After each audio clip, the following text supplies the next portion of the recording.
but I also need to know if you saw the Indiana Jones Choose Wisely. We did. What'd you think of the show? It was bedlam. It was just I love that bedlam.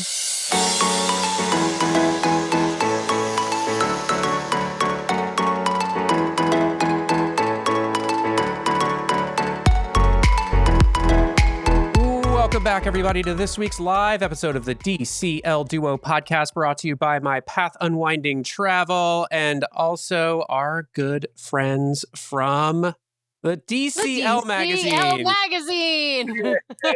finally here. We can finally say DCL magazine. I know, it's real. It's here. It's amazing. We could not be more excited. And a calendar. A calendar. And a calendar. We could not have got, honestly, you guys, we could not have got here without you and being such great cheerleaders and sharing our message with our float test issue and everything. And I do credit both of you with the idea that we should do a DCL calendar, because you put that in my mind about a year ago. And we've been like dropping little hints and surveying people to find out. So yes, there will be a calendar this year also for DCL. And I am personally designing it myself. Usually we have one of our designers do it, but I started the WDW magazine calendar 13, 14 years ago, and I was like, I'm doing the first DCL one. So if you don't like it, I guess you can complain to me. If I don't like it, I'll blame Danny. No, it looks great. We've already been going through our short list. I mean, we have thousands of photos at this point, and narrowing down what makes the best picture for a page in the calendar, what makes the best picture for a cover of the magazine. And we think, so it's a calendar, you need 12 stunning photos. 13 with the cover. 13 with the cover. But when you're trying to pick those out of a library of, I don't know, 8,000, 10,000 photos. And balance it, right? We want to show the different ships. We want to show both the islands, different things. People love the chandeliers and the stern characters and like the pool deck. So how do we balance all of that? You'll have to and with 8 ships, I mean, if you just did a glamour shot of each ship from, the sort of in the water or docked in port or something like that, you'd already have 8 months. You'd only have 5 more pictures. And you know what, though? It's really hard sometimes to get those like full ship photos. Because if you think about the way the ships dock at the various ports, and, if you ever go to a port, like a tender port, those are great from a photography point of view, because that's a great opportunity to get like a big, beautiful full ship photo. But depending on how you dock and who else is in port, sometimes you can't see the outside of your own cruise ship. I mean, I know why they do it, but I wish they would let you bring a drone so you could get a cool shot of the ship. But I get why they won't. I'm very curious. Oh, go ahead, Sarah. I was going to say, you almost need like one of those like lookout spots, like in Catalina, there's a great like lookout spot. In like Norway, there was a great look. Like if you have one of those where you're from like up above, or, where you can kind of see the ship import, I feel like that's the only way you can really get a great shot like that. Yeah. So you have a great kind of, I think you're calling it Join the Inaugural Crew kind of promotion going on right now. And so, tell folks how they can subscribe here. So a little bit of background info. You guys on your podcast, you're familiar with this one. This was the float test issue, right? And we published this one under the WDW magazine umbrella. What's special now, what this inaugural launch is all about, is we are finally publishing DCL magazine as its own magazine title. With a subscription. Which we call memberships, because we view our subscribers as members and part of our Disney family. It's part of our community that we're building. And then so right now, it's at our best price we've ever offered. It's our special launch. It's your annual subscription, which includes 2 issues of the magazine as well as a wall calendar. We will be doing the magazine every 6 months, so twice a year, at least to start. And those will arrive in April and October every year. And then the calendar, I know it's very early in the year, but the calendar that you're actually signing up for now is one that will come next fall. It will be for 2027. So that we is want to make sure everybody gets a full year out of their calendars. We don't want to be shipping something halfway through the year. Yeah. But also, if you're thinking about, the release schedules of cruising itineraries, cruisers are already talking about their 2027 plans. Yeah. So getting a 2027 wall calendar to pencil in those sailing dates, I think it's perfect. And it's really important for us to kind of get these early numbers so that we know how many to print. We will obviously print enough for everybody who's pre-ordered them, but then we'll print some extras for people who might want to get them as Christmas gifts and things in the fall. So it really helps us out as a small business to be able to do that. But that's basically our annual subscription package. You get both the issues and you get the calendar guaranteed. And that is on sale now until March 10th. If you order after March 10th, that first issue is not going to be part of your subscription. If you order on March 11th, you'll start with issue 2, which is not going to arrive until the fall. And right now, until the end of January, we're actually doing $10 off of that, but you could save even more if you use your DCL Duo code, which is at the bottom of the screen here if people are watching on YouTube. And next week on February 1st, we are releasing a different way to buy. So you'll still be able to buy the annual bundle, but you won't get that $10 savings. You can still use your DCL Duo code, but we'll also be offering a semi-annual subscription, which basically means you pay every 6 months. You pay, we send you an issue. You pay, we send you an issue. Both of them are auto-renewing, but it's easy peasy if you kind of just set it and forget it. Do the once a year charge. Well, love it. And we've got to say, Brian, co-host and producer of the DCL Duo podcast, is set to have another article in the inaugural edition of the DCL magazine. And there's already ideas. Or is this a secret? It's up to you. It's up to you. I'm happy to share. Yeah. So we had a great issue, a great article contributed by Brian in the Float Test, a lovely story about Castaway Cay and the parasailing experience there. And so we invited Brian back to contribute more to the magazine. I just finished layout on your port excursion to Pulpit Rock in Norway, which I think is a really... it's a lovely story, but it's a beautiful destination and a really unique port excursion available through DCL. So for fans of the podcast, if you want to hear a little bit more insight from Brian himself about these port excursions, you can look forward to this Pulpit Rock piece in issue 1 of DCL magazine. We are excited. I just want to say to all of our listeners out there, so a couple things. One is, you can't see the scrolling bar because you're not watching us on YouTube. You're listening after the fact. Head to dcl-magazine.com. And if you subscribe, you can take an additional 10% off using our code, which is all caps, DCL Duo. And we have a commitment here. We get solicited by a lot of different jewelry. We got solicited by some AI travel company the other day, other travel agents, all kinds of stuff. We only sponsor and advertise stuff on our show that we use ourselves. So I have already subscribed. we're not just taking free issues from Danny and Stephanie. We subscribed to the DCL magazine. Support to show a small them some business. love. So head over there today and help them out, because this is truly great work. We love the magazine. Love the Float Test issue and can't wait for the first edition. Thank you so much. We appreciate it. We know how passionate you guys are about DCL. Our team at the magazine, we're all big fans and we want to celebrate and share in everyone's fandom. It means a lot to have your support, and I know your listeners will love our product if they try it out, because we're Disney fans just like all of them.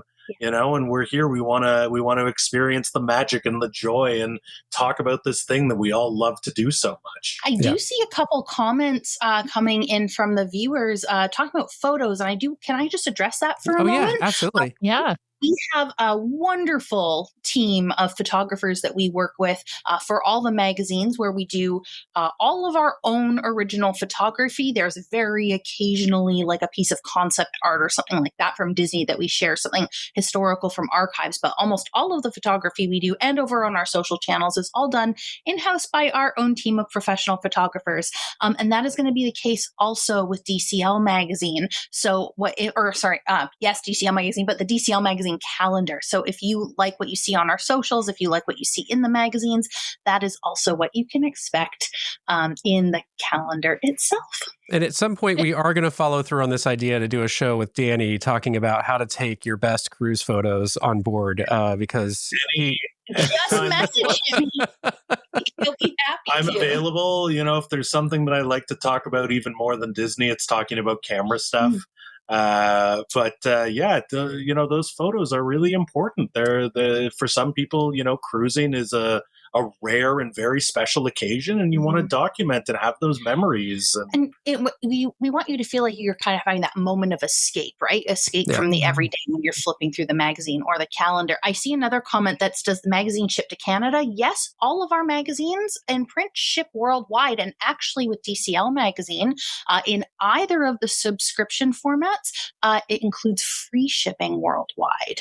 So I was going to be surprised if it didn't ship to Canada because you all are based in Canada. You guys are in Canada. Outside of Toronto, for those of you who don't know. So yeah, we always do everything that we can for our Canadian fans. Listen, your boot is showing, so we know. Well, Stephanie, Danny, it's always a pleasure to have you on. I know we're going to have you on in the future. So thank you so much. We're so excited for this magazine. To all of our listeners out there, we really, really go over there, show them some love, subscribe today. We cannot wait. So stay warm. Support, everybody. Thanks, guys. Have a great one. Bye. See ya. Yeah, stay warm. Bye. All right. Yeah, all of our guests are stuck in inches and inches of snow or centimeters for the Canadians who just left us. And of course, we're joined by the lovely and wonderful Kaley and Rob. Welcome back to the show, Kaley, and welcome to the show, Rob. We're so excited to have you. Thank you. We're excited to be here. Absolutely. Yep. Now, you guys are also kind of snowed in up in Connecticut, but we're so thankful that you were able to, that you have electricity, you have internet, so you're able to join us tonight. About a foot of snow, and we are very happy to we're also very happy to have electricity and internet. Absolutely. Yes. And we're going to talk about your sailing on the Treasure, but we're also going to cover it from the Concierge angle because we know you guys are regular Concierge cruisers and experts in all things Concierge. That's how we met Kaley. That is how we met Kaley in the first place. But we do want to talk a little bit of news before we dive into that topic, and we wanted to bring you guys on for that news segment as well. Brian, remind me what is. Let's do quick hits so we can have enough time to cover the Treasure experience here. So first quick hit. Let me see if I can do the quick hits. First quick hit is Disney Cruise Line has announced that you will now be able to not just download your photos after your cruise. You'll be able to purchase them after your cruise. So if you don't pre-purchase or purchase on board, you'll be able to go to the DCL Photos website and purchase packages after the fact and look at your photos and decide if you want to buy them. Within 45 days of sailing, and this is only for U.S. residents, apparently. So if you're international, you may still have to purchase on board, at least for the time being. And this is effective, I believe, already. Like, I believe it went effective. It went live maybe 5 days ago or something. So this is live now. Okay. Another piece of news from the Disney Dream. Bingo and Bluey were supposed to arrive on board for different events and meet and greets in February, but they have already arrived. They got there early. I don't know. They must have flown from Australia. They took maybe a red-eye flight, or maybe they took the Concorde jet or something, but they arrived early. Man, I hope they didn't put them in little kennels underneath the plane. I hope they got first-class seats. That would just be a travesty. First class all the way from Bingo and Bluey. But they are doing 2 events on board the Disney Dream, it appears. I mean, I can't guarantee it, but from what folks have reported, we've seen there's one event called Wakey Wakey, which is kind of a morning dance party, and it is heavily subscribed. And then they are doing an evening program called Pajama Party. Pajama spelled the kind of funny way that they spell it over in Australia, which is a P-Y jama. But anyway, they look really cute. I haven't been able to get video quite yet, but I'm hoping from folks who are sailing very, very soon to get some video of these events. So there are some videos floating around on social media, but not as much as I want to see, I got to say. But I'm excited to meet Bingo and Bluey, but it's going to be a while because we're not going on the Dream or I believe, well, I know they're on the Wonder in the Australia, New Zealand season as well. I just want to say one thing there, which is we really appreciate all the listeners who've reached out with videos of the adventure or on board getting us videos of Bluey and Bingo. If you've got fun stuff happening on your cruise and you want to share it with us, you can just email it to us and we might end up posting it on our socials, especially stuff that's new that we haven't seen before. We're happy to give you credit, but just a big shout out to all the folks who've been helping us out with getting video and photos of the treasure, because obviously we're like 2,500 miles away. So we can't get to Port Canaveral to get that stuff right now, but some amazing stuff has been rolling in and I just wanted to thank the listeners out there. And for people who ask, the more video you get me, the better. And if you're taking video, up and down, not sideways. So portrait, not landscape. And that's because Instagram think is Graham, where I'm not YouTube. Graham, not YouTube. Exactly. Because that's where I'm posting those kinds of just, short videos. But Nathan is reminding me of one more big piece of news. Go Seahawks. Thank you, Rob, for repping today. Although we lost like 5 followers after we posted congratulatory. So those Pats fans out there are unfollowing us. So yeah. No, not the Pats fans. It must have been the Rams fans. Oh, either way. Yeah. Last big piece of news. This is going to come under the extremely rumor. We have nothing to back this up, but we are hearing there might be a new towel animal coming, and it's one that we've wanted for like a year since. So some of you may remember that Disney released that fun commercial with the dog that was the towel animal running around the ship and he misses you. Well, we are hearing that could be coming to a Mickey's mainsail near you. So we don't know when. We don't know if this is actually true, but if it happens, we expect those things to fly off the shelves. So if you see this thing on board, please let us know because we would love to get one ourselves. And actually, I lied. There is one other additional piece of news we wanted to highlight. There are some rumors circulating as well that itinerary bookings are going to open in mid-February. We've been seeing some art and graphics. We don't know from where. So I want to be clear, we don't have any definitive information. That would track generally with the release of itineraries that we've seen in the past. When itineraries are released, itineraries are released, you can expect a show from us to break it all down, and Sleuthing Sam will go to work. But we are expecting to see some itineraries here in the next couple of weeks from Disney for a mid-February bookings to open for, I think, summer and fall of 2027 is probably what we should expect.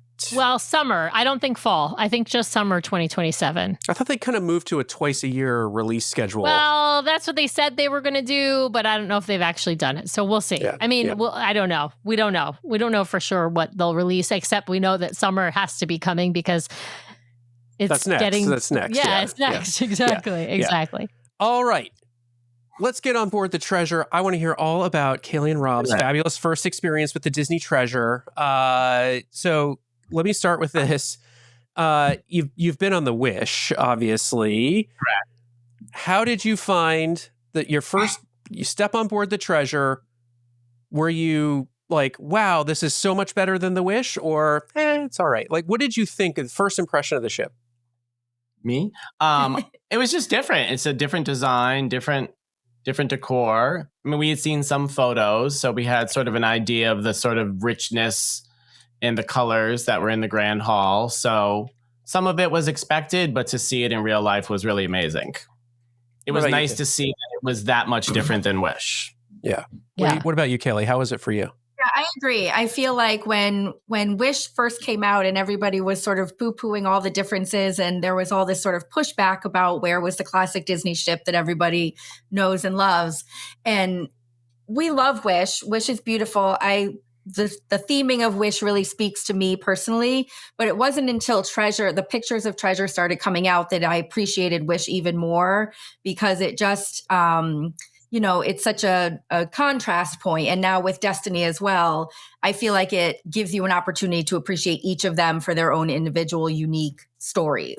I cried like a baby when we got on Treasure, and I hadn't really expected it, honestly. I mean, I do cry when we get on a cruise, but I cried for how different it was and how rich it was and how beautiful it was. Yeah. No, I think we decided that Wish was like the prettiest ship, but that treasure felt richly beautiful in a different way, if that makes sense. Yes. Yeah. Beautiful and pretty. Two different adjectives, but perfectly describing those two ships. That's why I still feel like if you want to have a wedding or a vow renewal, you should go on the Wish. Like that's like, it's got this like more, it's got these like just more pastel-y vibes, like that more princessy feel, right? Whereas I feel like the treasure has, this deep richness, these jewel tones, this great theming in the grand hall, right? Like it's just perfect. Now, was this Eastern or Western Caribbean itinerary?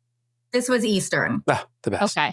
Of course, the best itinerary. You got the best, 7 nights in the best itinerary. Now, you guys pretty much always book concierge, right? We do, yes. Guilty as charged. We made the mistake of starting off our Disney Cruise Line history with concierge, and there was really no looking back for that. So it is a hard I mean, we go back and forth because, prices being what they are, sometimes it makes sense, we feel like, and the benefits are sufficient to make us enticed to concierge. And other times we feel like maybe it doesn't, maybe it's not going to make that much of a difference. But I want to talk a little bit about the booking process for concierge, because it's a little bit different. And I don't mean booking the cruise. When you book the cruise, whether that's through an amazing travel advisor like Kaley or someone else at My Path Unwinding or somebody else elsewhere versus booking with Disne, it doesn't matter whether you're booking concierge or regular. You're going through the same sort of booking process, but you do get differences in booking your activities. So Kaley, why don't you tell folks what that like sort of looks like when you're talking about booking for concierge? So like your, Palo brunch, your Remy dinner, Enchanté dinner, that sort of stuff. Sure. So it is always my recommendation, whether you book with me or someone at My Path Unwinding or another agency, to work with somebody who is versed in concierge and what's available to you as a concierge guest, because there is a lot that you don't want to miss out on. You're certainly paying a premium, so it's nice to take advantage of that. A little before 130 days, the shoreside concierge team reaches out to you and gives you just sort of touches base and gives you some information, lets you know that you're at 130 days. They'll start accepting your requests, which is a full week prior to Pearl. So there's a real advantage there to take, to get what you can book during that window, or request it, I should say. And then at 130 days, you can submit those requests. And it's for everything from port adventures, including cabanas, spa, nursery time, adult dining, really any of the things that might be going on in the ship, beverage tastings, the royal gathering, you can book as a concierge guest at that point, whereas non-concierge is not until 30 days out. So it's really the perfect time to sort of start that relationship with shoreside concierge or through your travel advisor to get those things put on the calendar as soon as you can. Yeah. Now, how do you guys balance, like, you have all the ability to book everything, but you're also on a brand new ship. So I'm curious, like, Rob, how do you balance, like, well, how much time am I going to spend in these add-on activities or in the concierge lounge versus how much time I'm going to spend exploring all these new spaces on this new ship? Absolutely. No, I think this time we definitely had less things booked ahead of time. Yeah. I think we did. Did we do any beverage tasting? We did nothing on this. I mean, this was cruise number 15 for us. So we've done all the tastings. We've done all of these port adventures before. We've been to these ports. So we really just wanted to spend the time enjoying the ship, like Rob was saying. And enjoying the lounge and spending the time on the sun deck there. Obviously, we had Ruby and her friend with us. So I think we definitely wanted to leave time available to do things with them and not be like, well, we have this booked. Although we did try to find some time for ourselves, which they kept dragging us to every trivia possible. So there's a lot of trivia. But just touching on the concierge thing, I think that it's important for people to realize that there's advantages on the ship. And then, of course, before you get on the ship, because you might not realize that those things are available to you to be able to book those things ahead of time. And that's, to me, as big of an advantage as the things that are available once you're on board. Yeah, Kaley, there's a good question in the chat here because I'm always confused about this. I'm always reaching out to me like, make sure we're paid in full before our request date. But Linda in the chat is saying that she was able to submit her booking request without being paid in full. Do you have to be paid in full to submit your request? You do not have to be paid in full to submit requests. And actually, now that they've rolled back the window, that's, I think for a 7-night, I think it's 90 days. Is that right? I should know this off the top of my head, but I always double check. And you do not have to be paid in full until that date. However, you will not be able to access or book anything for yourself through the app or online. Gotcha. Oh, okay. So you can tell Shoreside Concierge to book, but you can't change stuff in the app. Can do everything for you, but you can't do it yourself until you are fully paid. Okay. And you may not be able to see the activities either to know what they booked for you. You can see them. Okay. I believe they're just locked. You can't interact with them. They're locked for you. They're grayed out. Yeah. Yeah. So with the 130-day email, I just want to give a add to what Kaley was saying in that. And then there's 123 days for Pearl cruisers. So for Brian and I are already Pearl status. So if we've booked Concierge and we sent those requests at 130 days, at 123 days, everything will show up in the app. And actually, that's actually the case even if you're like a silver or no status. If you are sailing Concierge at 123 days, everything will show up in the app. And if you're paid in full, you can then interact with those things. So you can add stuff or subtract stuff at that time yourself, which is kind of nice because you may have changed your mind or Shoreside may have booked you a spa appointment at a time you're like not really, you want to, you want to switch it up. Yeah. And Ed's saying he thought pay in full was 120 days, but I'm with you, Kaley. I think they changed that not too long ago. Not too long ago. Yeah.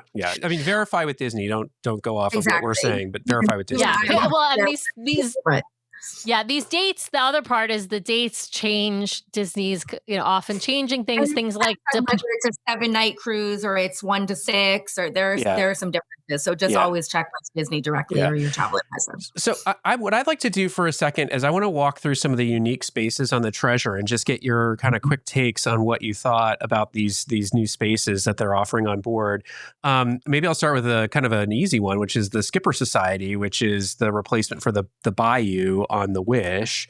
I thought it was a pretty interesting and unique themed space, kind of a fun space. What did, Kaley, let me start with you. What did you think about Skipper Society? We loved it. We are big Jungle Cruise fans, big Skipper Canteen fans when we're in the parks. I thought the theming was fantastic. I thought that it felt, we never really spent much time in the Bayou. No. And maybe just because on Wish we were on a 3 and a 4, and we had more time to sort of relax and explore on this ship. But I think it's fantastic. I thought the drinks were great. They had good coffees there. We were there for a number of trivia. So we liked it. Yeah, I agree. I mean, when I found out that Treasure was going to bring these elements of the parks into the ship, I was definitely excited about that. So obviously Haunted Mansion we're all excited about, but Skipper Society definitely I felt like brought a little bit more than the Bayou for me because we are such fans of that area in the parks. Yeah. And for folks, I'm trying to remember, we speak in code. So like for folks who are new to our show and have not sailed on Disney before researching these ships, Skipper Society is kind of a central bar just off the atrium, open bar. They do a lot of trivia there. Drinks. They have. It's open to kids and adults. They do beignets in the Bayou version of it. They do, I believe it's waffles in the Skipper Society version of it. Okay. Yeah. It's a multi-use space for sure. They use it for bingo. There's live music there, so it's definitely. Yeah. And it's kid friendly at all hours that it's open, even though it's a bar, but it's not a bar, if that makes sense. It's not an enclosed space, it's an open space, so it's always open to all ages. Let's head across the hall now, because Haunted Mansion Parlor. Rob, what did you think of Haunted Mansion Parlor? Oh, it's just amazing. It's incredible. I mean, Haunted Mansion's probably my favorite ride. So and we were so surprised that we were able to just walk in like 3 times. We had no issue. And just sit right down. And I think the first time we didn't stay for maybe the sort of whole experience. But then when we went back, we did. And it's incredible. Yeah. We had seen the photos, we'd seen the videos, nothing compares until you're actually sitting in that space. It is so immersive and so well done. Did you have any favorite elements out of the show? Oh, I think it was the fish tank. Yeah.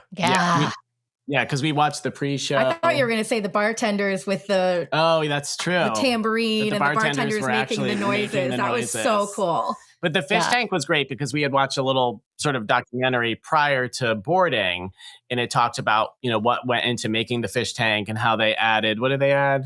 The seahorse. The seahorse. So we kept looking for the seahorse. Eventually we saw it. It was incredible. Yeah. There's lots of those little like Easter eggs that you kind of can find that might not sort of always be apparent. It's really fun. I think all throughout the themed spaces, you get that both in Skipper Society and Haunted Mansion and Periscope Pub, right? Like you have all these sort of like little hidden gems that are really fun if you could have the time to really like immerse yourself. And the great thing about, I think, Haunted Mansion Parlor, and I wasn't a fan of putting it on the Destiny, but then when I got on the Destiny, I was like, I still really love this. And so I kind of love that it's on the Treasure and the Destiny, to be perfectly honest, because those are now my like two favorites. So I was also disappointed that they repeated it on Destiny, but I completely understand why. And I will be so excited when we do sail on Destiny to experience it there. So I think the only problem with that bar, I feel like, is the drinks are just not great. And I wonder if that's part of the reason why people can just walk right in, because no one's really sitting there ordering a drink. I just don't think they're that good. We tried some drinks, both with alcohol and without, because we had the girls with us. And they just sort of were like melted candy. Like they were very fun and the presentation was neat, but definitely. I think that the next time we went in, we brought drinks from the concierge lounge. That's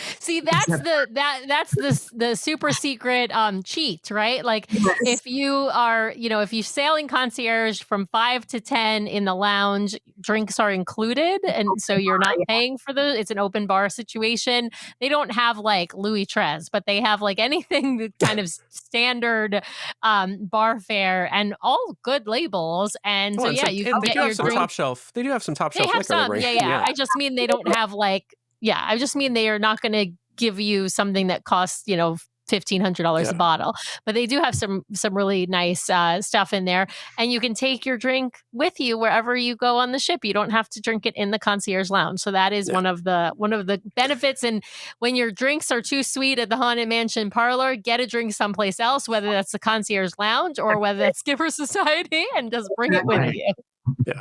Let's complete the circle here on the Grand Atrium level, or the atrium level, and head to Scat Cat Lounge. So kind of a unique theme space, the Aristocats themed bar on board. The layout is a little different than what you would have experienced in Nightingale's on the Wish. Piano bar still. Right. What did you think about Scat Cat Lounge? I'll go. I think it was like our favorite place to get a drink. I agree. And I regret that we only did it, I think, just the one time. Somehow we found ourselves like tucked into a little corner. Another group came and sat near us, and we sort of chit-chatted with them for a bit. But it really felt like the most comfortable, relaxing space to grab a drink before dinner. Yeah. I think that's when we did it, was before dinner. Yeah, we loved it. And the drinks were fantastic. There was some really interesting. Oh, that was we had that Earl Grey drink that was so good. So good. Yeah, I think they've done some really... even on the Destiny, some innovative stuff with that bar in terms of the drinks and the presentations. And I love the piano. I always wish it was just a little bigger, because it's the one on the Destiny is completely oversubscribed because we were surprised that that it had the outside seating. So that's different from Wish, where there's the bar outside where you could sit and get the drink. So that helps a little with the overflow. Yeah. But I do imagine on Destiny, with it being Cruella's, it's tougher to find that quiet corner. Yeah. Yeah. The additional entertainment there that they had, those meet and play opportunities with Cruella. Yeah, it's tough. It's tough. Are you listening to our show because you want to make the most out of your next vacation? Great news. The fabulous team over at My Path Unwinding Travel can help guide you so you don't miss a thing. Their team of professional travel advisors are caring, knowledgeable, and experienced. It's why we use them to book our own travel. My Path Unwinding Travel is an authorized Disney vacation planner, which means they are recognized by Disney for their expertise and service. They have sailed on all the Disney ships, including in Concierge, visited the theme parks, adventured with Disney, relaxed at Aulani, and so much more. Whether it's a Disney cruise, a theme park vacation, or Adventures by Disney, or if you are looking to expand beyond the mouse, My Path Unwinding Travel will elevate your next vacation planning experience. Even if you have already booked, reach out for a complimentary consultation to make your vacation even more magical. Ready to talk to the experts? Head over to mypathunwinding.com/DCL Duo or email dclduo@mypathunwinding.com so they know we sent you their way. Thanks, My Path Unwinding, for sponsoring today's show. Now back to the episode. All right, well, let's head upstairs. One last bar to cover that is brand new to the Disney Treasure, which is the Periscope Pub. Yeah, it was amazing. That's where I watched the Seahawks 49er game. The first thing we got. It was incredible. Oh, those are the other followers that unfollowed us, probably, Brian. It's the Niners fans. Sorry. Probably the Niners. Some friends around the ship on embarkation day because did you have on your Seahawks, or were you just talking to everyone who had on? No, I saw this one person younger than us, but he had on a Seahawks jersey. So I was like, go Hawks, like prior to sail away. Yeah. So he was like, the game's in Periscope Pub. So it was packed. 4 Seahawk fans and 24 Niner fans. That's kind of amazing. Yeah, it was amazing. It was very cool. And we were doing something in Sarabi, right? So I was sort of running back and forth, checking on the game, checking on you guys there. But theming wise, we did the what is the tour called? Yeah. The Walking the Treasure. I can't imagining the treasure, like the Walking the Wish, or the art of the theme tour. And they spent a good amount of time in Periscope Pub, and that was really fun to go in there during the day and see some of the details. And that space was really, really neat. Yeah. I loved the detail that all of the footage from the water and the fish came from Epcot. It was really, I thought that was a neat detail. Yeah, the ceiling is cool. I wish the Periscope worked. We had actually heard from somebody on board that they were planning to actually upgrade that and make it do something in the future. So cool. I think it'd be cool if you could look through and see the bridge cam view. That would be really cool. Yeah. Beth, to answer your question in the chat, the pub food is only, there is no food really offered in Haunted Mansion Parlor. Pub food is only in Skipper Society, not Skipper Society, in Periscope Pub and in Cask and Cannon. Did I get that right, Sam? I'm always getting it wrong. Yes. Cask and Destiny Cannon. is Cask and Cannon. It is Periscope Pub on the Treasure. And then on the Wish, it is, remind me, oh my God, what is the name of that pub? I can never remember. It's actually one of the pubs because they didn't theme it. Keg and Compass. Yes. I just always forget the names. But on all of the ships, the only place you can get those, like that pub bar food, like the wings and stuff, is like in the pub, or in the older ships in sort of they have those late night snacks. You can get some of those things. In the Dream Class. Yeah, the Dream Class ships have that in the near Piazza, I think it's called. The Carousel Bar. Yeah.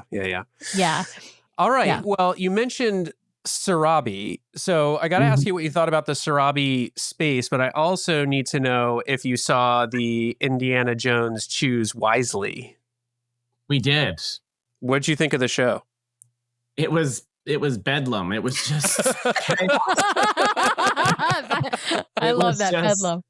The few people that walked out, I was like, maybe you're not getting it. Maybe I'm not getting it. I'm not really sure, but it really was so much fun. Bedlam is the perfect word. It was so much fun. It was so much fun.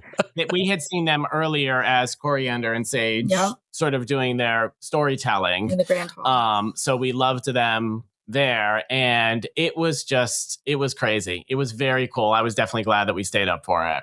Yeah.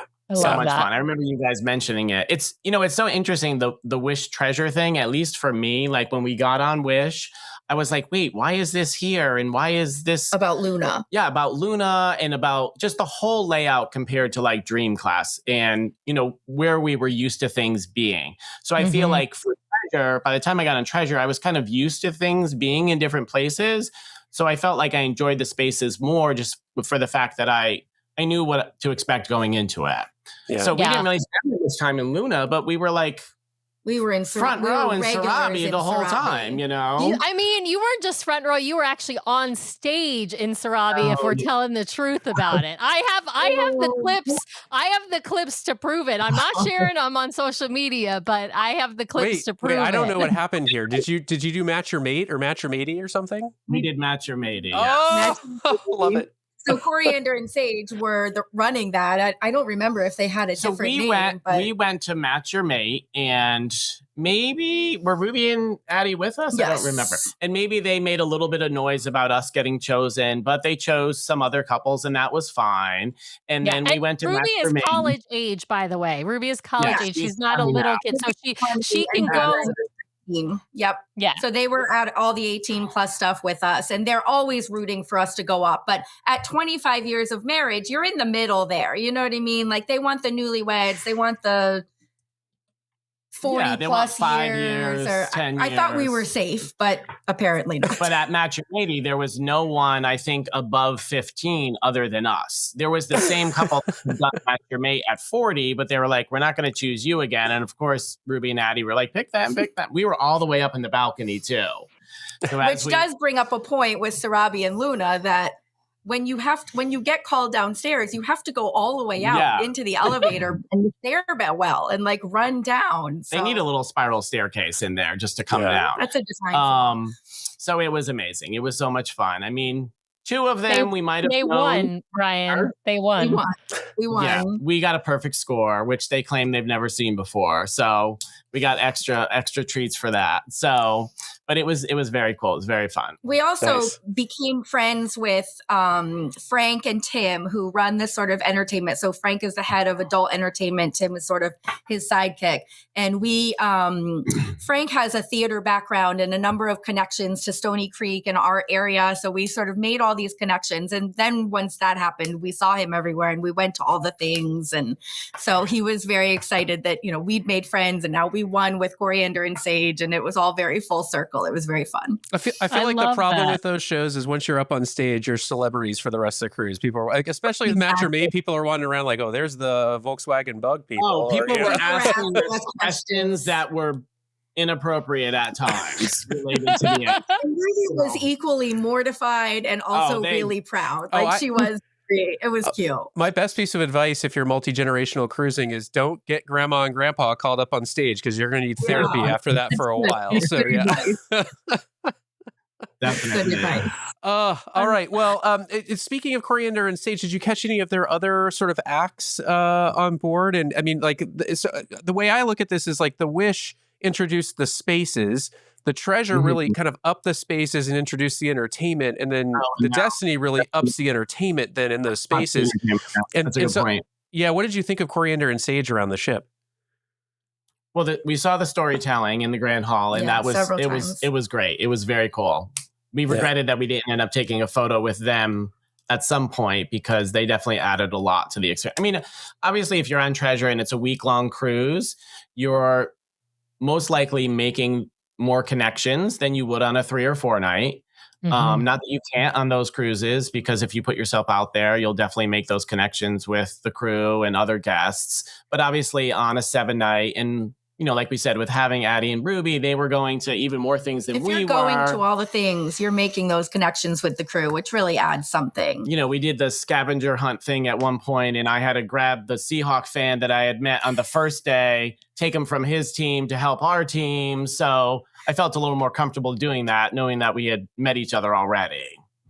Yeah. It makes a big difference. I think that, there's something special about those longer cruises because of those connections that you make. You're right. The 3 and 4 night cruises, I mean, you might connect really well with your serving team, but it's not the same as like night 5, 6, and 7, right? Like you've got, they know you more. You may have talked to them about their families, right? Like all of those kinds of, it's sort of exponential. Each time you get more and more comfortable with them, they get more and more comfortable with you, and that connection becomes, so much deeper. It's really special. It really is.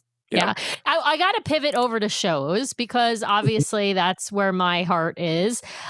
You've got Moana on the Treasure. It was brand new for the Treasure. It's not on any other ship yet. It's supposed to launch on the Adventure, but who knows? I just say who knows because Adventure hasn't launched yet. And obviously it's supposed to have a whole bunch of different shows. But yeah, I got to ask what you guys thought of Moana. I'll take shows, or we can both take shows. I mean, I'll go to every show that's available. I love the shows. I love the idea of being in the theater, seeing a movie on board while we're there. We saw Zootopia 2. I love the shows. I felt like I might have taken Beauty and the Beast a little bit over Moana. Obviously, there are amazing effects in Moana, amazing things that are done, but I was as equally blown away by Beauty and the Beast. Mm-hmm. It's such a great that production of Beauty and the Beast is so good. Oh my God. We had seen that on Dream. Now it was almost 10 years ago, but I believe it's the same version. And I remember being blown away by it on Dream, but it had been a while. And so we had watched the making of the Treasure documentary, and it was very heavy on the Moana part. Yeah. So we were really excited to see some of that. Incredible. Come to life, and it was incredible. It really, really was. But I was taken aback by how much I was impressed by Beauty and the Beast. Yeah. It's fantastic. Sorry, I'm just looking at the chat. On the Treasure, it's not called the Art of the Theme Show Tour. That's what it's called on the original 4 ships. It's called Imagineering the Treasure or something like that. And it varies. And you book it. Yeah, you book it in the app. As soon as you are connected to the Wi-Fi, you can actually add it in your onboard experiences. It's free, but you have to make a reservation, and you can actually make a reservation for everyone in your party. But I highly recommend doing it on day 1 because they'll offer it several times, but it does tend to book up. And I say everyone in your party who's I think 18 plus. I believe it's an 18 plus. And it does add to your experience to do it early in the cruise because then you can. Well, it helps you to navigate the ship. That too. Yeah, for sure. And I should say it also changes slightly depending on who's leading the tour. They have kind of like a compendium of facts that they can give you and places they can take you. And they all kind of alter it to be like, oh, these are my favorite spots on the ship. So it is a little different each time you take it. And it's about an hour, I think, is the tour. About an hour. Yeah. And on Wish, it's called Walking the Wish. So it's available on that ship as well. I don't know if there's one on Destiny. I haven't. There is. There is. I believe it's called Imagineering the Destiny or something. I mean, it's almost exactly the same title as it might be the same. It's either almost exactly or exactly the same title, but it's something like it's not. I'm not giving the exact correct name, but it's something like Imagineering. And they missed an opportunity there. It should have been Discovering Your Destiny. That should have been the name of it. Well, but they have Destiny discovered at the end of the sailing, and they have treasure found at the end of that sailing. So they've confused us. I mean, remember the Treasure is adventure themed, but what is the adventure themed? Yeah. All right. So we talked Moana. Let's talk dining for a second. Yeah. I'm going to start with Worlds of Marvel before we get into the more interesting topic of Plaza de Coco. You got to see the Night 2 show at Worlds of Marvel. Yes. What'd you think? Yes. Did you like that better than the Avengers kind of? I was confused. Yeah, I was confused because I didn't realize that there actually was a second show in Marvel. So I think when we had left, our server was like, "Oh, I'll see you in such and such." And I was saying that Addison, who is a big Guardians fan, oh, it's just pictures on the screen. I don't really think it's a show. So even as we got there, I was like, oh, this is cool. I'm definitely expected. It was great for Addie, who's a big Marvel fan and knows more than we do. So we loved it. It was very cool. It was really nice to have something else, a second night in Marvel for sure. Yeah. Nice. Yeah. I like that show better because I feel like it's a little less obtrusive to the dinner experience, and you can engage in the trivia or not engage in the trivia, but it feels like it's not quite as, I feel like if you don't watch the other one, you completely miss it and you have no idea what's going on when obviously, was it Ultron takes over the ship? Right. Whereas in the Guardians one, it's a little bit more of just it's kind of watching a cute Mickey cartoon or something, right? It's just kind of not super obtrusive, but it's really cute and it has a little heartwarming part at the end. I really like it. That's a good point. Yeah, no, it's good. We liked the food. It was nice to have another menu because we had only been there the one night previously. That's true. So yeah, at times I was about to get on Guardians of the Galaxy, the ride. During that second show. The music gives Rob a little PTSD. So I was a little taken back by that, but it was great. That's funny. I love that. Okay, 1923. Obviously, it's the theming is the same, but of course, there's different displays throughout the restaurant than what you have on the Wish. You have different movies and different artwork and all of that. But you have a second menu. So you got the night one menu, which is the menu with the best filet. In main dining, I will say. But then you have the night two menu, which is the lobster menu. What did you guys think of that one? We loved There's only it. one right answer. I feel like, yeah. I feel like Oh, everyone. no. I mean, yeah. I thought it was good. I don't remember what else is on that menu, to be honest. Gosh, there's There's the is there? lobster. I think that there's a lamb. There might be a lamb dish on that Okay. menu. Yeah, trying to- it's just not my. The Wellington. Oh, it was- might be the Wellington.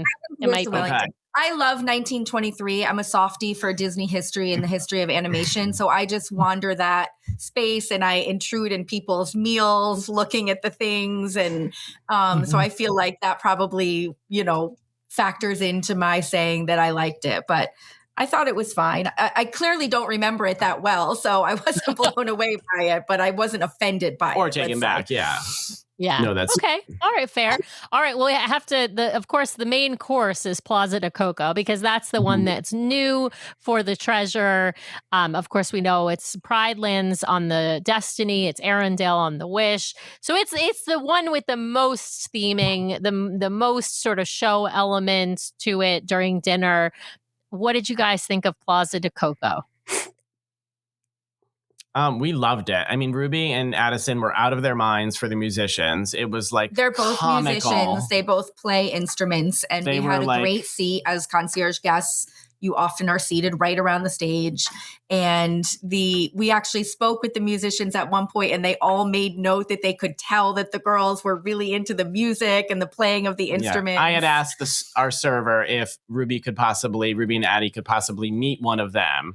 And They arranged that. he That was arranged very that. And we had fun. to shuffle off quickly before they went backstage, and they got to sort of like check out his instrument, and they were able to ask questions and answer questions, and it was very cool. It was a really neat interaction. We tried one of everything on each of the nights we were there, honestly. Wow.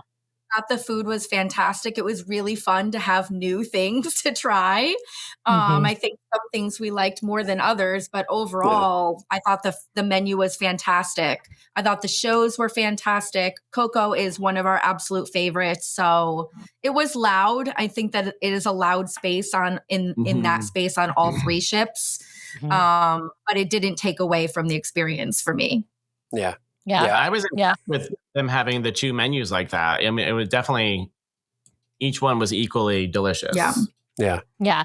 I think it's really amazing when we have these new restaurants and we get new menus because on the 4 original ships, you really have the same menus across the fleet. And then once the Wish class came on board or launched, you had new restaurants that have completely new menus. And while there are some things I miss, and yes, I'm talking about you, Truffle Persettes, but yes, I miss that. And I do love the Chateaubriand, that they have in Triton's Royal Court, Royal Palace, right? So there are dishes that I miss from the classic ship for, menus. But there's so much new stuff. And if you've been on the classic ships a number of times, you do at some point get a little bit like, what does chef have that's new? I need something different. It can get a little tired, even when the food is really good, and your truffle persettes come out hot, right? You're still like, I could try something. I could try something different. I think that's what's so great about the Wish class being, so varied across itself, right? Even though you have 2 of the same restaurants, with that third one, you get much more variety in the menus. All right. Well, what have we not hit, Brian?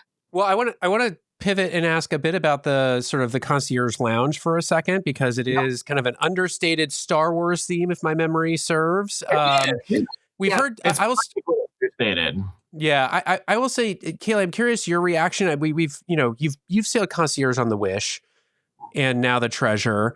We get like kind of mixed reviews from people who go between kind of the older ships in the fleet and the new ships in the fleet, feeling like the experience is a little bit different. Like, how'd you find the experience overall with kind of the concierge hosts and the lounge and all of that? So I obviously have paid a lot of attention to that chatter as the new ships have come out. And I had clients who felt that way about Wish, that it wasn't as great of an experience with the crew. You're not sort of getting to know your concierge team the same way. I think we're at a little bit of an advantage that each time we sailed Wish, we knew people already on the team. And so we sort of had a connection. But I will say that I think that doing the 7-night was a game changer for that, because on a 7-night, I think we sort of knew, we knew 2 people on the team well. One we had met before. And we got to know everyone on that team over the course of the 7 nights. And I was incredibly impressed. And Rob and I talked about this throughout the cruise at how well that entire lounge team works together. Absolutely. And it's not just your hosts that are at the stand. It is everyone who works collaboratively to make that experience really special. And we spent time with everyone from the bar servers to the people who were sort of serving the food and clearing the tables and stocking the continental area, and everyone. It was really, we were very impressed with our experience with the team. But from my little bit of knowledge, I feel like they've figured that out since Wish Class first came out. I feel like all of that initial pushback about the lounge and how it's different and it's too many guests for the number of hosts, I feel like they've brought in the support staff necessary to make it a better experience than maybe when they first launched Wish Class. It's not just hosts servers the way that it sort of has been for years. It's like a collaborative team where everybody can help you with anything you need, really. Yeah, I mean, the support. And they actually restructured how the team works within Disney. It used to be that the servers and the bar staff reported to like the culinary or whatever, the dining. Yeah, they reported to dining, and concierge was more kind of reporting through guest services, guest relations, and now they've actually changed it so that instead of them reporting to separate like entities, they are now their own collaborative team. And so all the members of that team, while some of those folks have come from those dining backgrounds or those guest relations backgrounds, when they become a part of the concierge team, they are now a part of that team as like a standalone that I believe reports up through like guest relations or something, even though they liaise with dining. Absolutely. And I think that has changed it. Yeah, I think that's changed the dynamic. And that was after Wish launched that happened. It's, I think, it might have even been after Treasure launched. It might be more in the last year or 9 months or something. But it has, I know there was that shift because I remember talking to some of the hosts about that change. And the hosts were really happy about that because they felt like it made, like they could lean on the serving team more and the serving team could lean on them more. And there were less sort of defined roles as to who could do what and stuff like that. I think the biggest benefit to the lounges on the Wish Class ship is that you have that private kind of, it's not a pool, but you kind of have that private sun deck area with access to the hot tubs and loungers and all of that sort of stuff. Yep. They kind of did that a little bit when they upgraded the Wonder concierge area, but not with any sort of, water feature. And it feels like on the fantasy class, they're trying to do it, but it's like an afterthought as opposed to like it being purpose built. And so I love, on the crowded days on the pool deck, you can go to the concierge lounge and just kind of lay out and have a nice day. So I love that feature of those lounges on the Wish Class ships. Yeah, it's really nice. I agree with you. And the hot food menu is obviously so nice. We would always do sit down breakfast on the classic ships because we just like to sort of take that time in the mornings. And I don't think we did it once on this cruise because we were so happy with the hot breakfast in the lounge. Yeah. You can room, but and you can get like all the great items. Like you can get the Mickey waffles or Mickey churro waffles. You can get an egg sandwich. You can get like there's all this stuff that you can get in the concierge lounge only on the Wish Class that are at all meal times. Really, there's like a menu for breakfast, many of which we learned are directly from Paulo, including the Paulo lasagna that is on the kids' menu for dinner one night. I think it's Wednesday. That's a pro tip. Yes. Well, and the eggs Benedict. That's why somebody commented in the chat that the churro waffles in the lounge are better than the ones at Marceline. There you have it. They're being made in Palo. So yeah. Yeah. So I don't know. But they're made to order, and they made Rob gluten-free ones. They didn't bat an eyelash about it. Yeah, that's the thing. I don't know that it's that it's being made in Palo. It's that everything's being made to order, right? Yeah. Fresh. So it's not the same as the mass of what is being made in Marceline, and that's not sitting out for a long period. I mean, when you think about Marceline and you think about the dining rooms, that's a huge catering operation. This is not like your small restaurant like Rob runs, right? But when you're talking about the Concierge Lounge, you're talking about like a mom and pop restaurant that is making food for you, right? So it's the quality is always going to be better in that smaller amount. All right, Sam, I got 2 questions left to kind of take us out here because we're running up on time. One is Beth asked in the chat early on. I knew you were going to ask this question. This is a great question. I have an answer, but I think we should all answer this question. Well, can I get the question out first? Yes. Oh my gosh. All right. I'm wondering which shipper itinerary can you get the most value out of Concierge? I also have an answer, but Kaley, do you have any thoughts about that? Is there any sort of value or deal to be had in Concierge right now on Disney Cruise Line? Deal to be had? Not deal. No, not deal. I don't think that's the question, Brian. It's like, but what right? Where do you get the most for your dollar? I will be honest that I can argue any ship, any itinerary. I think there's value on a 7-night for Concierge. I think there's value on a 3-night when your time is more limited. I think there's value on the bigger. I think there's extraordinary value on the Wish class ships because it is a bigger ship and it gives you a more intimate experience. I think that's Rob's. Yeah, absolutely. But I love it on Magic and Wonder also. I mean, I truly, I will argue it in any direction.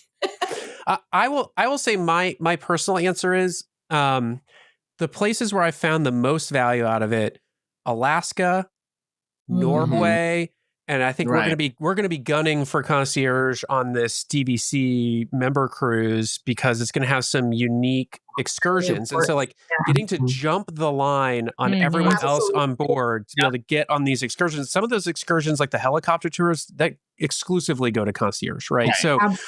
So I think if there's like something really, it's a unique itinerary and there's something you really want to do that's just really going to like seal the deal for you on that itinerary from an excursion standpoint, I think like Concierge is the way that you guarantee that you're going to get your spot on that excursion.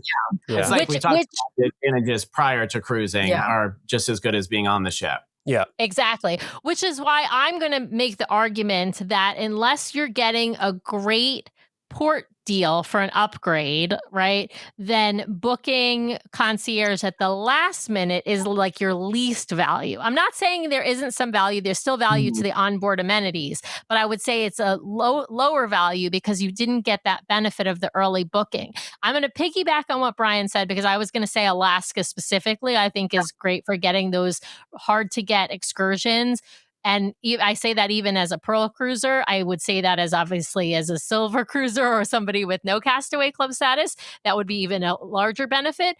But I also say if getting a cabana is really essential to you, really important to you, particularly whether that's Castaway or Lookout, I would obviously Concierge is the way.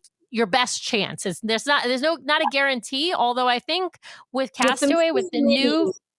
Yeah, it's a game changer. We had a Mickey and Minnie cabana on Castaway, and it is a game changer. We booked as Concierge. We actually were assigned 2 cabanas because we had 2 rooms. So Ruby got one and we got one, which we let go. But 3 days after Pearl was open, there were still Mickey and Minnie cabanas available to book. Yeah. I think that changes. Yeah, that changes the equation. So, but that means if you're Concierge, you're almost guaranteed a cabana at Castaway. You still might be sort of lottery at Lookout. And of course, on the smaller ships, you generally have a better chance. But like if you're a lower Castaway Club status and that Cabana is really important to you, then the only way to jump the line is to be in Concierge. The other part I would say is if the shows are really important to you, like where you sit, and you don't want to wait for an hour or more outside of the theater, you do get that early access to the theater, which for me is always, a very important benefit. Yeah, I did want to address, Nicole, your comment is a good one. Value is very dependent on personal choice. 1,000%. And we will be the first people to tell you we have sailed Concierge, we have sailed non-Concierge. And for us, it is very much like a personal decision. It's not something we book every time. And we always tell people you will have a fantastic time on a Disney cruise, even if you're not sailing in Concierge. So yeah, there's some things that Disney offers, that they do just to be perfectly honest with everybody out there, they book up to Concierge folks. And that's it's a pay to play system at this point. So it's the same at the parks. Yeah.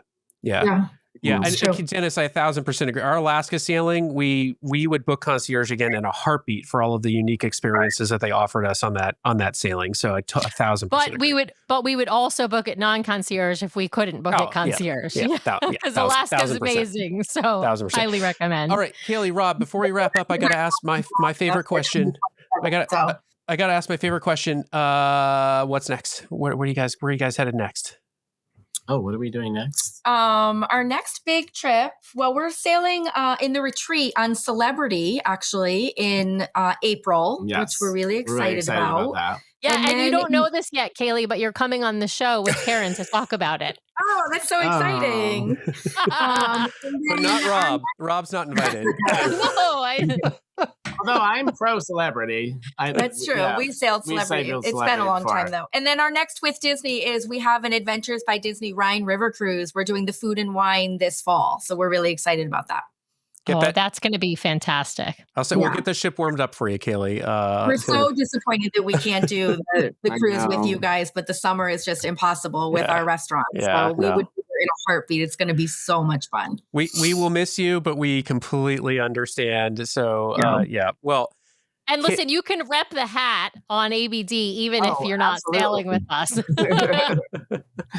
Well, Kaley, Rob, as always, it has been so much fun to catch up with you. You got to ask one question, which is your favorite ship now? Because now you haven't been on the Destiny, but you've been on all the others. So you have to tell me which one's your favorite ship now. I'm still going to go Fantasy just because it's sentimental. I think it's Fantasy for me as well. Fantasy with Wonder as a close second.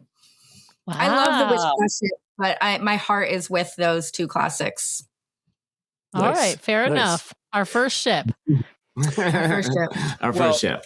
A big thank you to Kaley and Rob for coming on, and it's always fun to catch up with you. We will be back next week at our regularly scheduled time, 5:30 p.m. Pacific, 8:30 p.m. Eastern, and we will be joined by Sam. Blair, Blair. Yeah. So Fab IVF Mama on Instagram. She is amazing. She went on her first Disney cruise in December, and she had reached out and tagged us in some Instagram stories that she prepared for her cruise by listening to our show. And I was like, well, you got to come on and tell us how it went and tell us where we got what it wrong. You learned and what we didn't prepare you for, what we did prepare you for. So we're going to hear from Blair next Monday. Super excited to have her on the show. We've been interacting on Instagram for a while now, and she's just fabulous. So yeah, I'm super excited. So with that, we will just thank everyone out there for listening, for watching. Again, I'll stay warm. Yeah, stay warm. Again, I'll plug, if you are listening to us after the fact, you can always head over to YouTube, watch the fabulous video that we put out. Join us live each week, and you can ask your questions, and we will answer them in the chat as we did this evening with the live chat. And with that, Kaley, Rob, thank you so much for joining us, and to everyone out there. Find Kaley on all the socials, Kaley at My Path Unwinding. All right. Thanks, everybody. We'll see you next time. Bye, guys. Thanks, guys. Well, thanks to everyone out there for listening this week. We really, really appreciate it. Be sure to subscribe to the podcast so you can keep getting great content from us every week. In fact, twice a week we publish shows. So be sure to hit the subscribe button to get all of those great episodes. And if you want to watch us live, we have a live show now every week, Monday nights, 5:30 p.m. Pacific, 8:30 p.m. Eastern over on youtube.com/DCL Duo. So be sure to head over and check that out. If you want to help support the show, be sure to hit those 5 stars on Apple Podcasts. And if you leave us a written review, a 5-star written review, we will read it at the top of one of our main episodes. So please head over there and hit those 5 stars. Of course, you can also help support the show by supporting our fabulous show sponsor, My Path Unwinding Travel. If you want to book your next Disney vacation, head over to mypathunwinding.com/DCL Duo or email them at dclduo@mypathunwinding.com so they know we sent you their way. If you've got questions or you'd like to connect with us, the best way to do that is to head over to dclduo.com. It's got links to all of our things, full catalog of the podcast episodes, including a searchable catalog for the podcast, links off to our vlog, a link to our Etsy store where we sell some fun fan-inspired magnets, link to our Patreon if you'd like to help directly support the show each and every month. Just head over to the website or patreon.com/DCL Duo. Also has a way for you to sign up for our Substack newsletter that we're hoping to start really pumping out monthly here at least, and a few blog articles that we've written. So dclduo.com is the best way to connect with us. You can also, of course, email us at info@dclduo.com or reach out to us on our voicemail line at 402-413-5590. That's 402-413-5590. The DCL Duo podcast is not affiliated with Disney Cruise Line, the Disney Company, or the Disney family of theme parks. The views expressed on the show are solely those of the individuals on the podcast and in no way reflect the views of the Disney Company or Disney Cruise Line. If you have questions about a Disney cruise or a Disney vacation, please contact the great folks over at My Path Unwinding Travel or Disney directly or your own travel agent. Thanks again for listening, and we'll see you next time for another fabulous adventure with the DCL Duo. Good night.